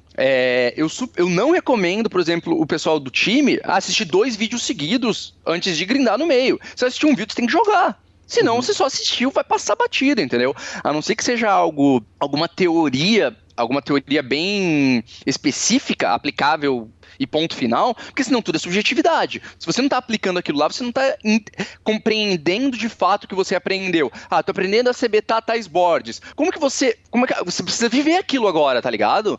Senão fica só uma teoria que você não tem muita certeza. Quando aplica, quando não aplica. Aquilo, então tem que jogar, velho. E eu sempre joguei muito. Hoje em dia, os times são muito profissionais, né? Naquela época não era tanto assim. Então, a gente meio que tinha que correr atrás das paradas. Claro, o João Bauer era muito bom, o Evandro muito bom, o Diego Kipp, esse pessoal era muito bom, mas não tinha uma base teórica por trás. A gente meio que ia discutindo a mão e a gente fazia o que fazia sentido, né? Então, assim, o que me fez explodir, chegar num nível alto rápido, cara, foi tipo o volume de trabalho mesmo. Foi de sentar a bunda na cadeira e ficar jogando pra caralho todo dia, sem parar, mais do que ficar, tipo, aprofundando numa teoria. Eu fui aprender, eu cheguei a jogar high stakes, cara, sem fazer estudos de teoria, basicamente, só porque eu conhecia tanto que todo mundo fazia, que eu sabia como reagir. Mas é óbvio que o jogo foi ficando tão difícil que daqui a pouco isso não era mais o suficiente. Você precisava de uma base teórica por trás. E aí sim eu comecei a estudar poker de fato em 2000 com o samba. Antes do samba, eu achava que eu estudava. De fato, não estudava, de fato, tá ligado? Tipo, eu achava que aquilo era estudo. Era até certo ponto, mas era meio que muito achismo. Não chegava a resposta, tipo assim, acabei de... Tipo, hoje eu consigo pegar qualquer mão e te dar uma resposta da melhor forma de jogar ela. E não tem conversa. Lembra que tinha muito estilo de jogo que você falava antigamente, Calil? Sim, claro. Esse cara é tight, esse cara é loose. Eu prefiro jogar a mão assim. Daí outro cara dava opinião, eu prefiro jogar assim. Os dois podem ser... Tinha muito isso, não tinha? Nas conversas? Tinha. Hoje em dia você não vê mais espaço pra isso. Tipo, cara, a gente tem que chegar na conclusão da mão. Não tem essa de eu penso uma coisa e você pensa outra, tá ligado? Não existe 2 maneiras de jogar a mesma mão. Existe uma maneira. E aí, a gente vai ter que descobrir qual é. Naquela época, meio que... Então, assim, eu achava que eu estudava poker, eu meio que não estudava, né? Eu ficava conversando sobre poker. E claro que isso faz a gente evoluir. Isso é uma maneira de estudo, sim. Vou deixar claro. E das melhores. Mas pensando assim, estudo teórico... realmente descobrir as melhores linhas, descobrir como jogar as mãos de maneira perfeita, aí eu vou colocando aspas, não perfeita, né? Isso é algo bem recente. Então, tipo, não foi estudando que eu fiquei bom naquela época, foi simplesmente jogando mesmo. O que faz uma mão ser resolvida essa afirmação sua, só é possível jogar uma mão de um jeito, o que resolve qual é o jeito é o solver? Então, é porque o poker é um jogo de diversas variáveis. Nem sempre você tem todas as variáveis. Então, quando você não tem todas... O que pode gerar eu achar uma coisa e outra pessoa achar outra coisa é uma variável que a gente discorda. E realmente, você não tem como saber de fato qual é a variável que tá certa. Por exemplo, você vai estabelecer um range. Se eu penso uma coisa e você pensa outra pro range do cara, como que eu vou saber se eu tô certo ou se você tá certo do range do cara? Só o cara vai poder nos falar isso, né? Então, assim, eu acho uma coisa e você acha outra coisa. Agora, partindo do pressuposto que você tem as variáveis, ou mesmo que você não tenha certeza de uma variável, você vai ter que fazer, com essas informações aqui, essa é a melhor forma de jogar a mão. Agora mudou uma variável. Não, beleza. Se essa variável muda, realmente, essa outra maneira é a melhor maneira. Então, sim, a gente pode discordar da melhor maneira de jogar uma mão, porque a gente vai discordar de uma variável dela. Se a gente concorda, tipo, a gente não consegue, que nem antigamente, eu prefiro jogar essa mão, eu prefiro dar all-in, um cara da raise, eu prefiro dar all-in com essa mão, não, eu prefiro dar flat. Não, beleza, as duas opções são ok. Não tem isso. Uma opção é melhor que a outra. Então, por exemplo, isso é um cenário simples que a gente consegue descobrir qual a melhor opção, então, e não tem muita conversa. E hoje em dia a gente consegue, pelo menos, cara, é a forma que a gente trabalha no Samba, tá ligado? Não tem espaço para duas maneiras, a não ser que realmente duas opções são tão próximas entre qual a melhor, tipo assim, entre essa opção e essa opção, o EV, né, o lucro esperado da jogada, dessa jogada ou dessa jogada é tão próximo uma da outra que tanto faz. Isso acontece, realmente. Daí a gente não precisa ficar gastando muita energia querendo descobrir qual das duas é melhor, porque é próximo. Mas a gente vai gastar nossa energia em coisas que são mais importantes. Isso sim, isso acontece. Agora, se for para dissecar uma mão, por exemplo, vai ter sempre uma maneira só de jogar ela e não tem conversa. Kelvin, você falou que 90% do saber pôquer é jogando. Esse 90% que é jogando, existe quando a gente joga futebol, a gente vai acompanhar o início de temporada e o começo de Libertadores. Quer dizer, tô querendo evitar falar de futebol com você, porque sei que você tá sofrendo pra caramba. Tá doendo. Não, você ainda falou Libertadores. Eu tô me sentindo espancado aqui. E olha que tenho boas lembranças contra o São Paulo da Libertadores, se bem que acho que a única não vou parar mesmo? Eu acho que a única boa lembrança que eu tenho contra o São Paulo é daquela Libertadores. Nunca mais ganhamos outro mata-mata do vocês, pelo que se bem me lembro, mas... Só teve mais um também. Teve o 77, que vocês são campeões em cima do Atlético, e o Atlético invicto, né? O primeiro vice-campeão invicto da história do futebol. Tem a questão do tempo de bola. Quer dizer, o cara que tem o começo de temporada, o jogador volta com o tempo de bola alterado, a matada do jogador que está no meio da temporada é diferente da do jogador que está começando a temporada. No pôquer tem isso? Quer dizer, você tira férias, você volta esquisito? Você volta lento, cara. Tipo, lento, isso sim, isso rola. Meio que leva um tempinho até você... O teu cérebro voltar a pensar naquela velocidade, tá ligado? Acho que assim, se você abrir uma tela, não vai fazer diferença. Mas o que eu sinto é, por exemplo, não precisa nem ir longe, vou pra um live e volto, cara, abri as 9 telas, eu já tô perdidinho. Como é que você faz? Você escalona? O ideal é fazer isso, tá ligado? No primeiro dia você joga com 7, no segundo você vai pra 8, no terceiro você vai pra 9 até chegar nas 16? E que rola também, o que rola muito também é o seguinte, porque no live, como você tá uma tela, cara, você tem muito espaço pra ser criativo, né? Pra você ir longe nas mãos. Quando você está jogando uma sessão online, a gente tenta simplificar as decisões, porque é a melhor maneira mesmo, simplificar. Porque se eu ficar indo longe em toda a mão, pensando em todos os absurdos, ou todas as variáveis possíveis para a mão, eu não vou conseguir jogar mais que 4 telas, tá ligado? Então, aí você simplifica algumas decisões para poder jogar mais telas. Sim. Então o que rola é tipo assim, às vezes eu volto um artista jogando online, tá ligado? Em vez de jogar simplificado. Porque eu tava naquela pegada, às vezes, de jogar um range um pouco diferente no live do que no online. A gente realmente acaba jogando um range um pouco diferente no live. Então, às vezes eu volto ainda muito com o live no meu jogo, assim, ainda leva um tempinho pra soltar. O que eu faço com isso às vezes leva tipo um dia, tá ligado? Às vezes algumas horas, porque é só recuperar o ritmo mesmo, é um negócio meio rápido. Normalmente é só as primeiras horas ali, às vezes o primeiro dia, depois rapidinho volta. Dá uma estudada, vê um review ali, porque quando você tá no live é mais difícil você manter uma rotina de estudos, né? Tá viajando, você tá fora do teu ambiente natural e tal. É mais fácil você ir pra bebedeira do que pra estudar, não é verdade, quando a gente tá viajando? Sem dúvida nenhuma. E bebedeira foi especialidade da casa durante um tempo, né? Quer dizer, você trabalha com alguns dos bons profissionais da cachaça e da balada da história do pôquer brasileiro, e você viveu os dois lados, né? Você viveu o momento que era da balada, da loucura, da insanidade, da festa total, e agora você vive o momento de casado. Como é que é o reflexo no pôquer? É tão raro, quer dizer, se não me engano, o Benny Binion falava que é necessário uma mulher especial para ser casada com um jogador. E com um jogador de torneio é necessário uma mulher mais especial ainda, porque torneio tem hora para acabar, não tem hora para começar. E aí inclui para você o fato de você jogar live, jogar online, quer dizer, viajar para jogar Então, é um peso nas costas da Bel brutal. E eu não queria botar mais o peso de você contar um pouco a respeito da vida de solteiro. Apesar de saber que tem histórias maravilhosas que poderiam ser contadas e que não serão. Mas esse comparativo do Kelvin casado com o Kelvin solteiro, eu queria que você fizesse um pouco no que diz respeito ao jogo. Uhum. Assim, mesmo agora que a gente vai fazer 5 anos. Quando eu comecei a ganhar dinheiro, eu tava num relacionamento, eu terminei, e foi bem na época que eu tava começando a ganhar dinheiro. Porque, cara, às vezes parece que tipo, o cara ganha mais do que ele ganha de fato, né? Cara, esse período ali que eu falei, eu ganhei $100 mil no meu primeiro ano. Cara, eu não vi um puto, cara, jogar por 25%, velho, pensa. Era, quando eu comecei realmente por conta, que o time comecei a ter uma vida financeira estável, falei, cara, agora eu vou destruir balneário. Fiquei solteiro, passou 2 semanas eu conheci ela, velho. E a gente tá junto desde então. Então, assim, eu realmente não vivi essa vida solteiro, já com um pouco mais de grana, mas a gente sai muito, a gente sempre foi muito pra festa juntos e tal. Então, mesmo com ela, cara, eu curti muito. Era quase. Não era uma vida de solteiro, porque eu não tava solteiro, mas eu fui pra muita festa com ela aqui em Balneário, explodi muito aqui com ela em Balneário. E, tipo, sei lá, nesses BSOPs da vida, mesmo que a gente.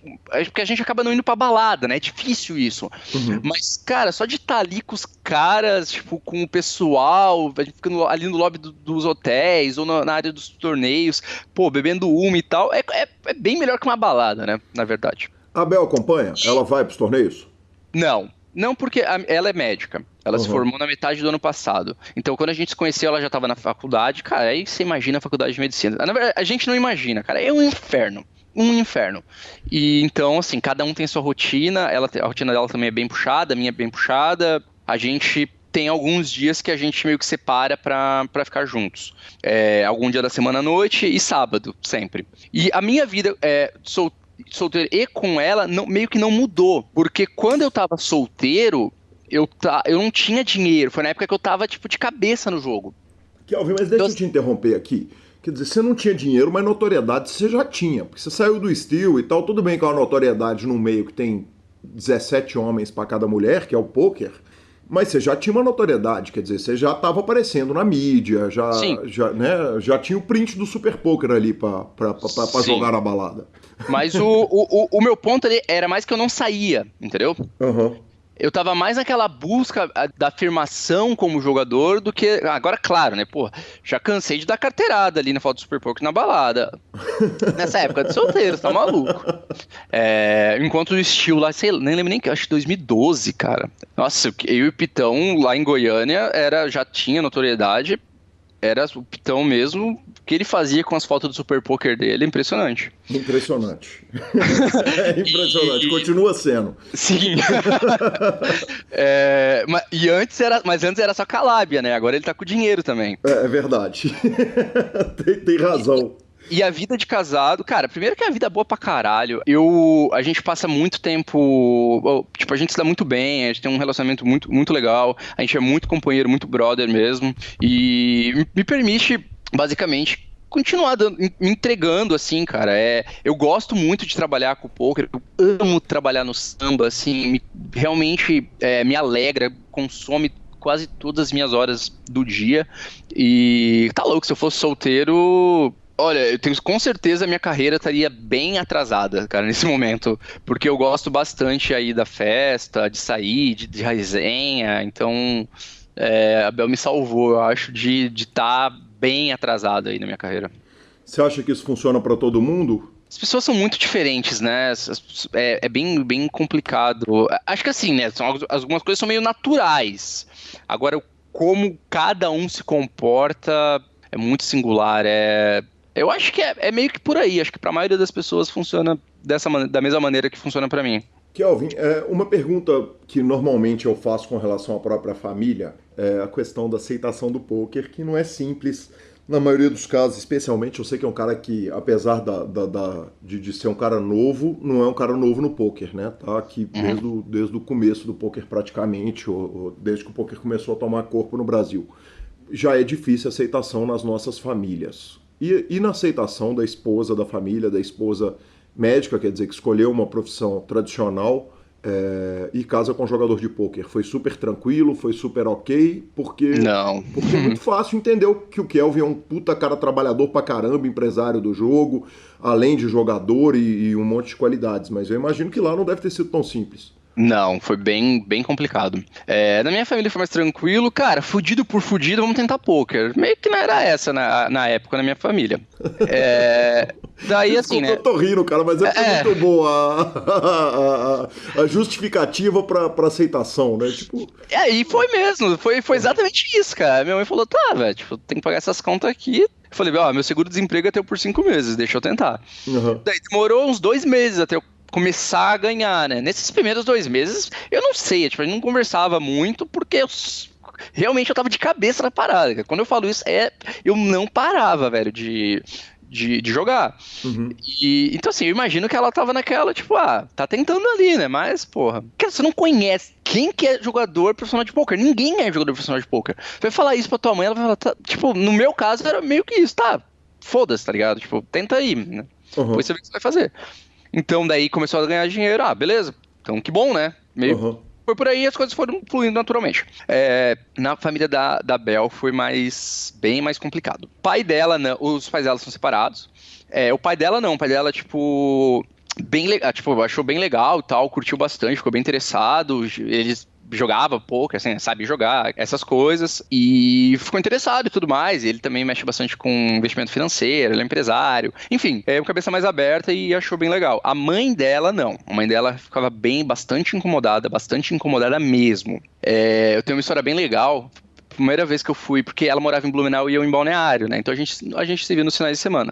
Daí eu fui jogar da casa dela num domingo. Quanto tempo é de Blumenau a Balneário? 1 hora, tranquilo. Ok. Daí eu fui jogar na casa dela num domingo. E a internet na casa dela cara, muito ruim. O bagulho não parava de cair, velho. Deu jogando lá do quarto dela, né? Imagina. Uhum. Quase que escondido. Não, mas ela sabia que tava jogando e tudo mais. Só que, daí, eu lembro que deu... E, cara, a internet não parava de cair. Você não tá entendendo, cara. Era um inferno. Daí, uma hora teve um almoço. A janta. Daí eu falei, a gente vai jantar agora. Daí eu falei, tô jogando? Não posso. Imagina, eu tava na casa dela. Vou jantar ela, o irmão dela e a mãe dela. Eu não podia descer pra jantar porque eu tava jogando pôquer. Sim, imagino. A mãe dela já não gostava. Uhum. Daí, nesse dia, eu peguei segundo no Super Sonic. Uhum. Hoje em dia, isso foi em 2014. 2014. Hoje em dia eu sou bem mais contido mas, cara, é tipo um torneio de perturbo. É ruim pra caralho, mano. Velho, eu não podia falar cara. Tipo, eu com a win gigante, caralho. Não podia comemorar, não podia fazer nada. Só ficando quietinho. Daqui a pouco eu peguei segundo, eu, tipo, naquele êxtase, tá ligado? Tendo que ficar quietinho. E foi bem legal, que bem pensando de perturbo, se a internet fica caindo, eu tô fudido. E bem nesse período de tempo não caiu a internet nenhuma vez. Mas foi... E na época foi meu segundo maior resultado. Isso aí eu não podia comemorar, de ficar quietinho lá.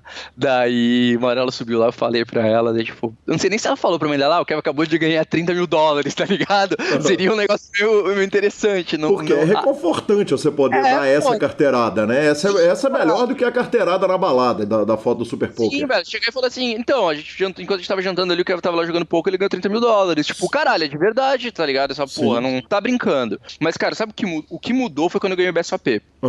Porque daí a mãe dela abriu, né, me viu lá jogando e ela viu a estrutura. Ela viu o profissionalismo por trás e ela não entendia que era daquele jeito. E isso era meio... E, tipo assim, a gente não conversava sobre isso, era tabu. Mas eu não evitava o assunto, tá ligado? Tipo assim, vou viajar pra jogar pôquer. Tipo, eu não evitava bater nessa tecla. Se tivesse que falar a respeito daquilo, eu tava disposto a falar, tá ligado? E, tipo, se tivesse que fazer algum comentário minimamente negativo, ela nunca fez, sempre foi... Cara, a mãe dela é incrível. Eu amo a mãe dela, a gente se dá super, super bem. E desde essa época também já se dava super bem. Mas se ela tecesse algum comentário negativo, eu tipo, ia rebater na hora e, tipo, não ia fugir do conflito nesse aspecto.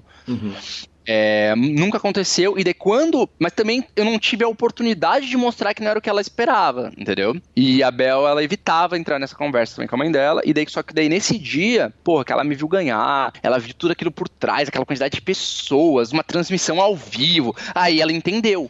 De um BSOP de São Paulo com R$500 mil.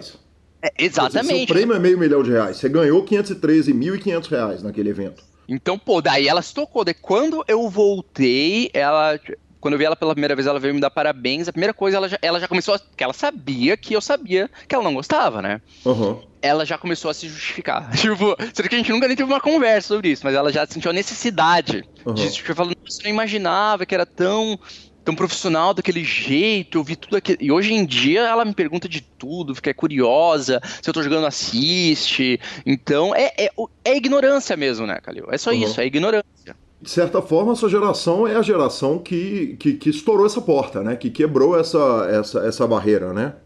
Que transformou isso numa parada legal, né? Um negócio, tipo, realmente é um status. Tipo, você não fala pra dentro que joga poker, você estufa o peito. Uhum, sim. O gerente da esposa, o marido da gerente da ótica, que te falou, recebe seus 5 meses de seguro-desemprego e vai jogar poker. E o cara do free roll que distribuiu o dinheiro e você ganhou os $4, devolveu um pra ele, ficou com 3. Sabem da história e tem noção do monstro que eles criaram? Cara, o cara que mandou cara, imagino que saiba, né? Porque assim, o cara que ganhou um torneio naquela época, o cara não deixa de jogar poker. Então, eu imagino que saiba. Esse cara, sim, hoje em dia eles têm a própria ótica. Porra, eles são são um casal incrível, adoro eles.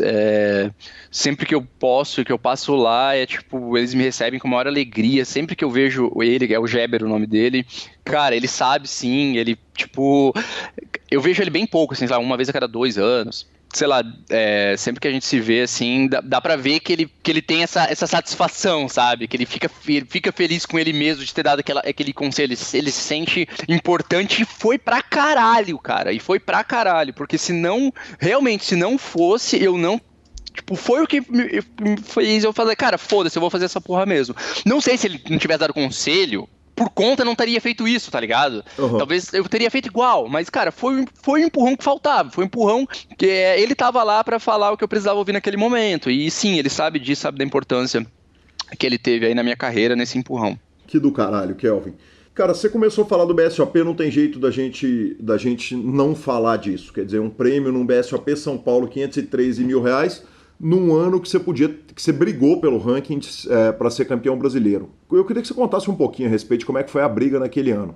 Cara, esse ano eu vivi a minha maior alegria e minha maior frustração, né, no poker. Cara, foi bem...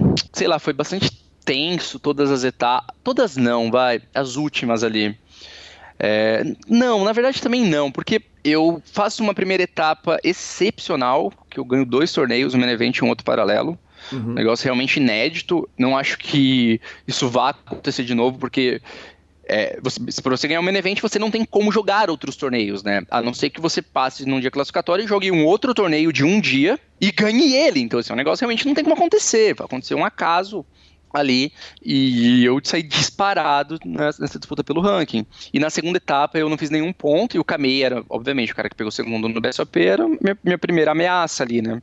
E ele faz uma segunda etapa muito boa, e eu não faço nenhum ponto. E eu lembro já que essa etapa, cara, nossa, tem umas doses de tensão, de frustração, mesmo assim eu ainda era o primeiro e tal, mas ele fez bastante ponto, eu já comecei era um negócio, eu era tão favorito, daqui a pouco muda tudo, tá ligado? Ainda era bem favorito, lógico, mas já não tem aquele favoritismo. E daí eu lembro que na etapa de São Paulo, o Zidane faz velho, é difícil até de explicar o que ele consegue fazer numa etapa lá, e daí entra na briga também, até então... Ele nem era um candidato à briga. E essa etapa de São Paulo também zerei uma etapa gigante, não fiz nenhum ponto. Mas eu chego na última etapa ainda líder, um pouco de vantagem pro Afif e para o Zidane, e um pouco mais pro Kamei ainda na disputa. E, cara, foi tenso, cara. Foi bem mais perto, porque assim, eu liderei praticamente todas as etapas. Teve uma etapa que o Kamei me passa, por nada de pontos, era um empate técnico, né? Na seguinte eu reassumo a liderança, e eu só fui passado no penúltimo dia do Super Emílios. Então, até o penúltimo dia eu consegui me manter na liderança. No penúltimo dia, eu e o Afif fizemos uma FT do principal torneio de Omar do BSOP, e o Zidane estava na outra. A nossa diferença de pontos era de 10 pontos, sendo que um mini cash é 40 pontos. Então, assim, 10 pontos não é a diferença, né? Entre nós três, a diferença do primeiro, que era eu, pro terceiro era 10 pontos. E nós três estávamos em mesas finais ao mesmo tempo. No último, tipo, no apagar das luzes, no penúltimo dia. Então, cara, essa dose de... Eu tava vendo o negócio escapar pelos meus dedos, entendeu?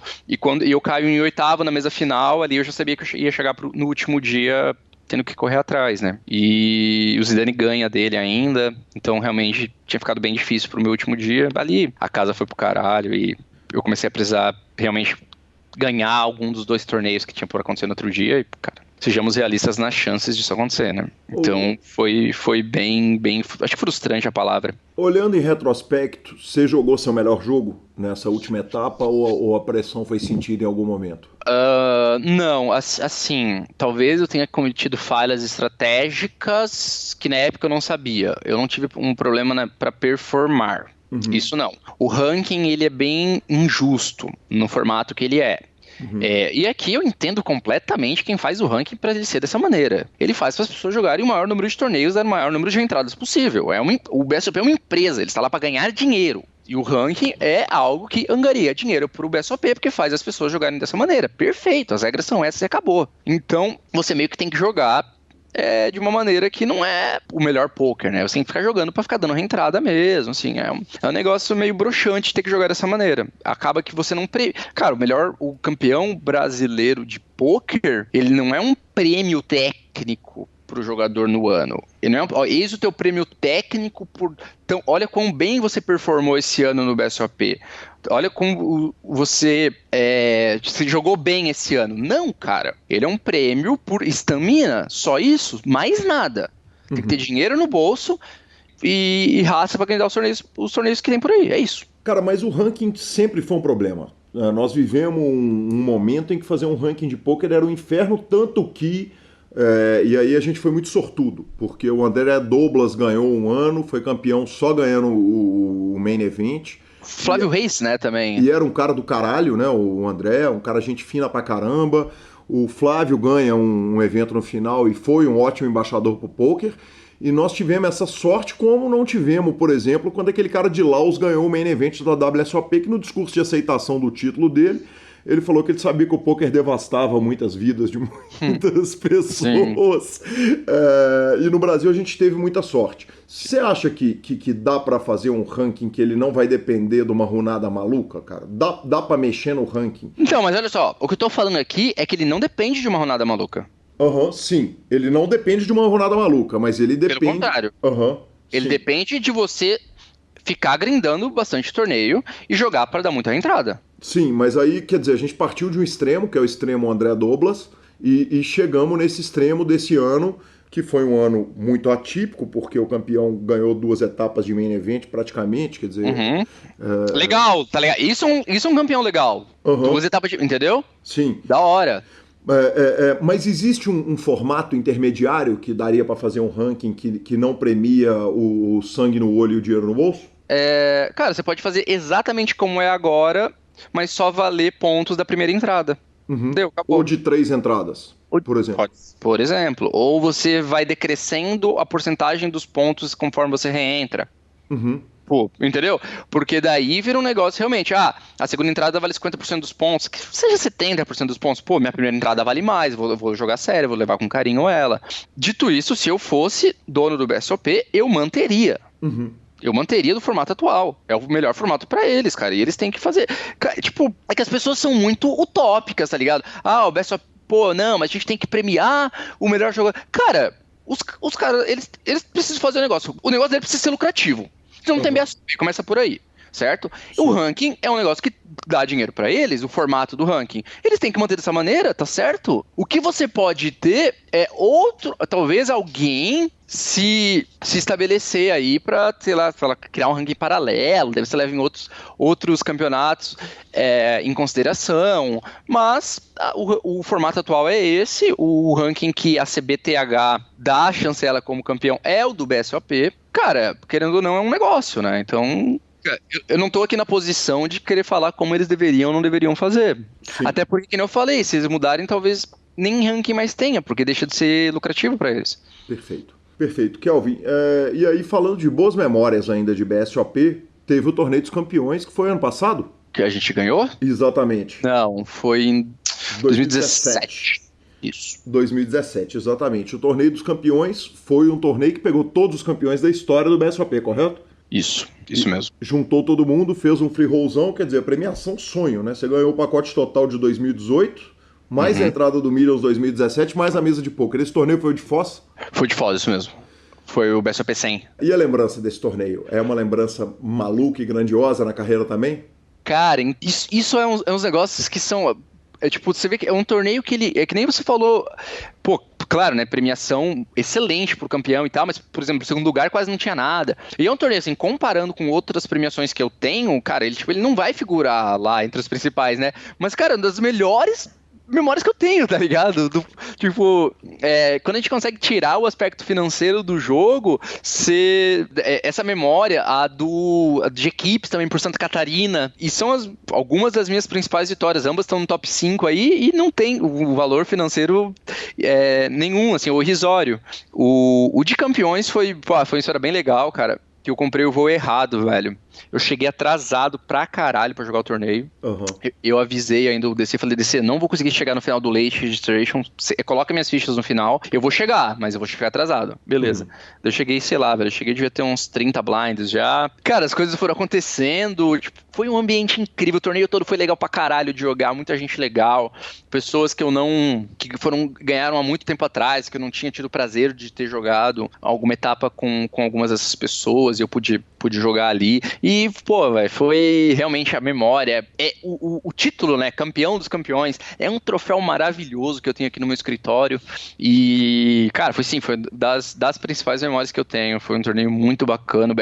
O BSOP sabe fazer evento, né, velho? Tem que tirar o chapéu pros caras, porque conseguiram pegar um negócio aí, uma etapa marcante, que era a etapa 100, e fizeram um negócio que foi realmente incrível. É isso aí, Marcelo Lanza Maia, primeira parte, deixa na expectativa para terça-feira que vem, hein, professor? Exatamente. Quando sai a segunda parte do Fantástico, que homem e cara... Eles que esse final de semana estavam fazendo corrida de kart. É verdade. Corrida de kart, e quem jantou a turma foi o pai dele. É mesmo? O pai dele jantou todo mundo. Aí sim. Eu sou da velha guarda, né? Respeito total. E, professor, dando aquela rápida passada no nosso quadro de bets esportivos, e que precisamos de pergunta, então quem tiver pergunta, mande lá no Super Poker, mande através do Twitter, Gui Calil, Lanza Maia, @BeliGabi, de alguma forma, sinal de fumaça, grupo do Telegram, WhatsApp, entre em contato com a gente, mande sua pergunta. Temos uma pergunta do Fred Prado. Professor Marcelo Lanza, tem como viver disso? Tem. Difícil, mas tem. Requer estudo, e muito estudo, muita análise estatística, e o principal, que é sem isso é simplesmente impossível. A chave para você viver de aposta esportiva é responsabilidade. Você não recupera um head do dia para a noite, você não recupera um head dobrando o bet do seu green. Então, existem várias formas de você viver disso, de você fazer aposta esportiva. Quando você é um grinder disso, normalmente você separa aquela análise que você faz por classificação. Vamos falar que você coloca uma classificação de 5 pontos.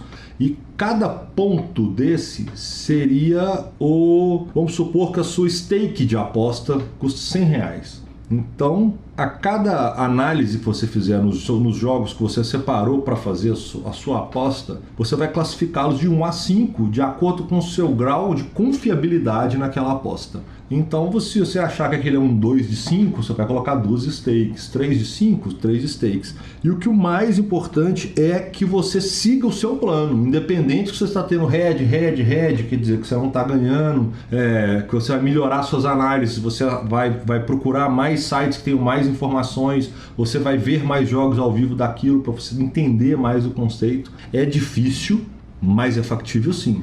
Cara, temos o caso do Hilarious Vulgarus, que foi um cara que ficou rico achando onde que estava o buraco para apostar na NBA e ficou milionário com isso. Eventualmente os caras corrigiram, mas tá lá, né? Temos provas vivas disso. E professor, vamos para aquela parte fantástica, cara. Vamos falar um pouquinho dos tweets. A tuitosfera do programa, a tuitosfera do mundo do poker continua fantástica. O pau quebrando, todo mundo tocando terror. O Doug Polk tweetou o seguinte: eu comecei a economizar muito tempo desde que comecei a deixar minhas chaves no meu carro quando eu chego em casa. E o Mike Timex McDonald respondeu o seguinte: eu também. Além disso, eu comecei a economizar tempo adicionando o nome de solteira da minha mãe e a rua que eu cresci quando eu vou fazer alguma conta na minha vida.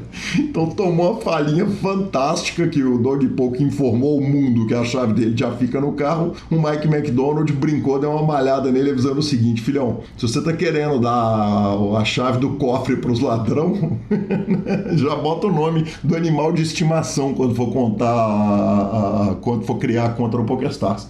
A Lauren Roberts, que ganhou um evento no US Poker Open, tweetou o seguinte: não me incomoda o Zynga usar o meu nome para fazer um marketing para mulheres no poker, mas eles podiam ter pelo menos acertado no meu nome. Nossa, que coisa horrorosa, hein? Horrorosa, cara. O Zynga usou a imagem dela sem autorização para o Dia Internacional da Mulher, escrevendo por baixo Laura Roberts em vez de Lauren Roberts. Que fazem. Parabéns a todos os envolvidos. Parabéns, exatamente. Tá louco. Um jogador tweetou pro Todd Bronson: Todd Bronson, você indica alguns vídeos para novos jogadores de pôquer. O Todd Bronson indicou o seguinte: Debbie das Dallas é das antigas, mas é ótimo, indicando o clássico filme pornô.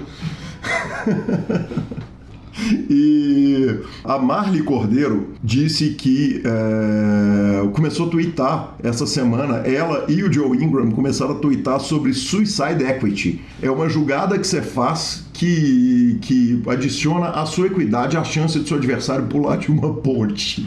Entendi. E para terminar a nossa sessão de tweets, o Sérgio Prado retweetou o PokerStars Brasil. Imagine levar seu home game de amigos para dentro do BSOP com toda a estrutura e maiores eventos de poker do mundo. Nessa etapa de São Paulo será possível. Então o Serginho chamou atenção para essa tweetada. Então prestem atenção que vai ter gente jogando home game no BSOP, professor Marcelo Lanza Maia. A gente já vai correndo direto para aquela sessão tradicional de e-mails, falhinhas, etc. E eu começo com o seguinte: o Fernando de BH tweetou o seguinte: cara, esse negócio de falar nome no PokerCast para regular a conta tá ultrapassado. Eu fui assistir a palestra da Gabriela Belisário no Dia Internacional da Mulher e pela primeira vez minha conta regulou no PP Poker do Sierra, terceiro lugar de 80 jogadores. Que homem, hein? Que homem, eu tive com ele lá. Sim. Eu tive com ele lá, sensacional. O Carlos Fernando mandou o seguinte: entrevista o Peçanho e o Decano. E parabéns pelo programa, falou que é fã do programa, ouve sempre, muito obrigado, valeu, Carlos. E a Lívia Ananda, cara, eu bati um papo com ela que é a usuária oculta do nosso grupo do Telegram. Tava contando aqui que adora o grupo, sempre quando ela tem tempo ela dá uma olhada lá no grupo e que ouve sempre o programa. Muito obrigado, Lívia, quanta honra. Mandou um beijo para o senhor Marcelo Lanza e para a Gabizinha que está aqui ouvindo essa gravação. Eu também queria mandar um abraço para o Rick Salgueiro, que esteve lá também na palestra da Gabi. Trocamos ideia, tiramos foto, conversamos fiado. Sensacional, senhores. E um outro beijo para a Lívia.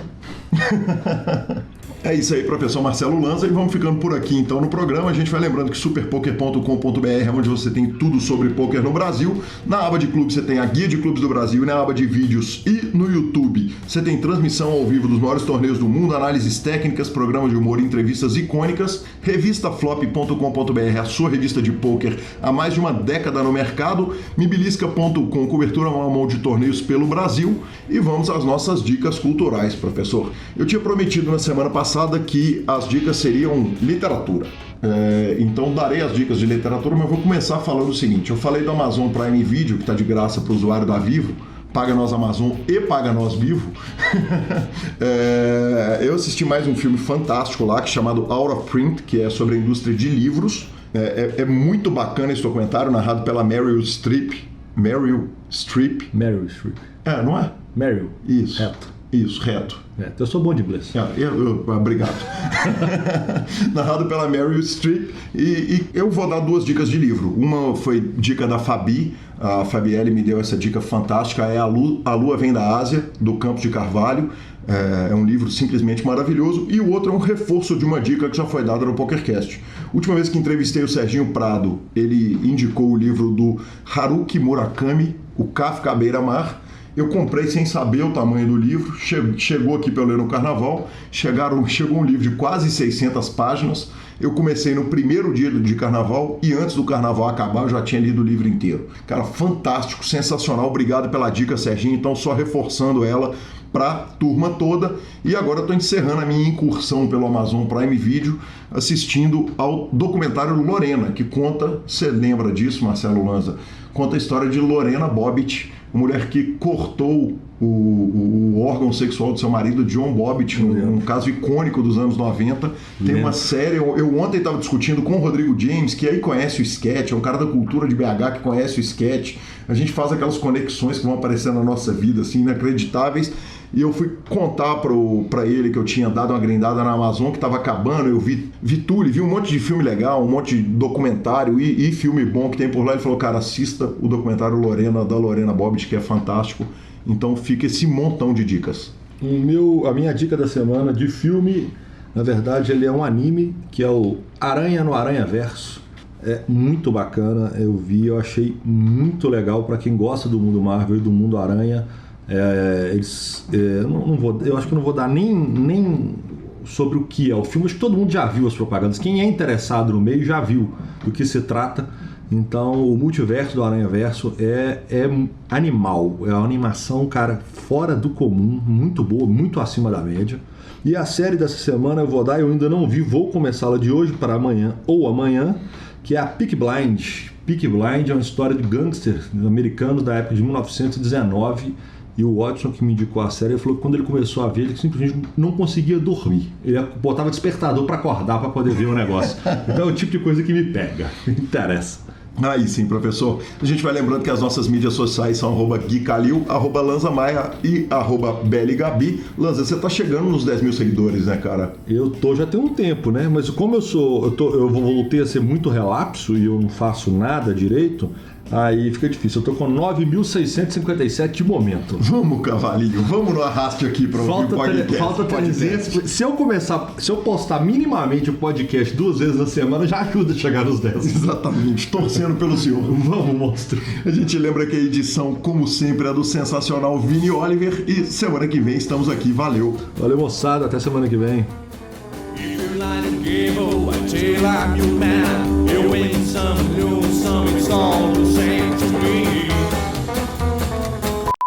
Ok. A notícia... Como é que chama aquele programa? TV Fama. Caio Fã crava um torneio. Quê? Caio Fã. Perdão, desculpa, corta isso. Caio Fã, pelo amor de Deus. Corta isso. E só pra te contar um segredo, na pauta que o senhor fez, eu ia ler quem ganhou aqui. Não dá, não. Não dá, não? Não, olha aí pra você ver. Só dá pra ver só no computador. O celular ficou tudo em branco. Que parceiro, hein, velho?